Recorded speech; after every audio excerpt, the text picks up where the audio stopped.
ก็คือมันนี่เป็นภาพของการผสมภาพบรรยากาศเส้นทางเต่างอยผาเด่นในเมืองบรรยากาศตะเวนใกล้ตกกำลังค่ำเลยง่ายค่ำเลยค่ำเลยนะการผสมภาพบรรยากาศร้านอาหารเปิดใหม่พี่น้องร้านอาหารเปิดใหม่หรือว่าคาเฟ่กันแม่นเลย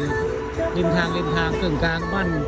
คำค่าโคกซาดนี่เขาเจ้าเปิดร้านใหม่เลยนี่คือภาพบรรยากาศทิวทัศน์สวยงามในร้านอาหารเจ๊จ้อยลูก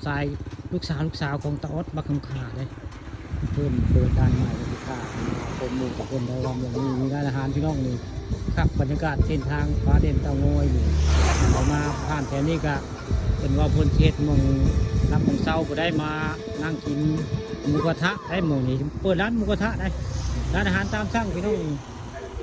ร้านริมทางบริเวณเส้นทางคำคาโคกซาเตางอยผาเด่นเลยนี่บรรยากาศคักพี่น้องบรรยากาศคักแถวนี้คือพักสวยงาม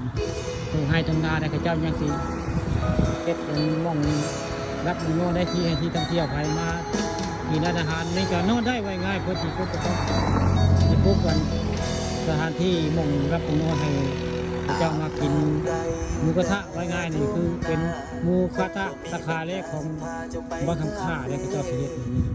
นี่คือหมูกระทะราคาเล็กของค่าพวกซาเตางอยในริมทางที่ระหว่างเตางอยผาเล่นทิศทางเตางอยผาเล่นพากันไปประชุมของภาพบรรยากาศกลางคืนตอนแรกใกล้ค่ำสับค่ำแล้วเพิ่งค่ำคือบริเวณร้านอาหารเจ๊จ้อยบ้านคำค่าตำบลนาตาลบรรยากาศคักพี่น้องนี่ที่พันสวยงามมีซากหมูซาปลาด้านหลังนั่นนี่ภาพบรรยากาศตอนแรงค่ะตอนนี้มาชมสิ่งดีมาบอกกล่าวเนาะไปมาเที่ยว